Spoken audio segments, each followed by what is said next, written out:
Okey, hari ini kita telah dapat melihat bahawa satu permohonan yang sebenarnya lama telah diminta, banyak permohonan yang lama telah diminta oleh penduduk-penduduk Putrajaya untuk mengadakan kios-kios yang mereka mampu menyewa dan juga di tempat mereka.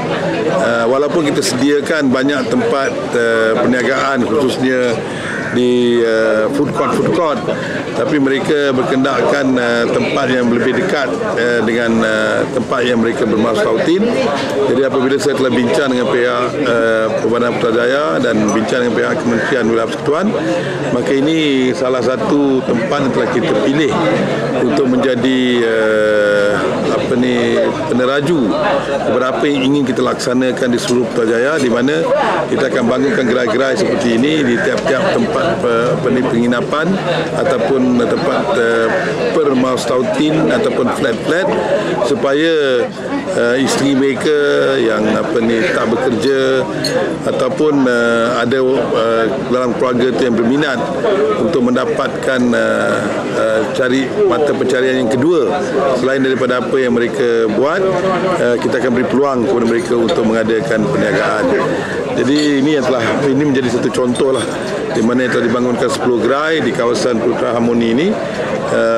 Kita beri peluang kepada penduduk dalam kawasan ini untuk mereka berniaga, dan insyaAllah tadi saya berbincang dengan Presiden Perbanan Putrajaya, Datuk Sri Hashim, bahawa yang kedua kita kalau ini menjadi berjaya, kita akan bangunkan yang kedua di Presin 11, dan kita akan bergerak kepada presin-presin yang lain untuk kita beri tempat ruang untuk mereka dapat menjaga. Kerajaan ini merupakan kerajaan yang prihatin khususnya kepada masyarakat, dan kita nak beri peluang kepada mereka Bumi Putra, dan saya merayu kepada mereka juga tadi supaya mereka jual dengan harga berpatutan. Hanya satu tadi saya lupa nak beritahu kepada mereka bahawa jangan mereka sewakan gerai ini kepada bangsa lain. Kalau mereka sewakan gerai ini kepada bangsa lain, kita akan ambil gerai itu dengan serta-merta. Itu juga kita harap bahawa mereka juga jangan guna bangsa lain untuk berniaga ataupun menjadi tukang masak ataupun menjadi tukang packing dan sebagainya. Kita nak harap bahawa mereka berusaha sendiri. Itu yang kita nak, konsep yang kita nak terapkan di Putrajaya ini.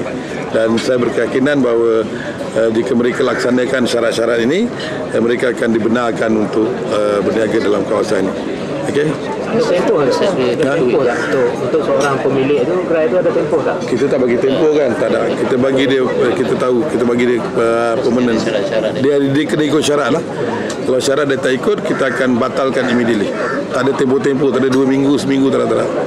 Dan tak ada konsep dia pun. Kalau pihak kuasa perbanan datang, lihat kalau dia kata bos keluar kononnya lah, macam banyak tempat di Kuala Lumpur kan, bos keluar dia jadi jaga sekejap, itu pun kita tak pakai.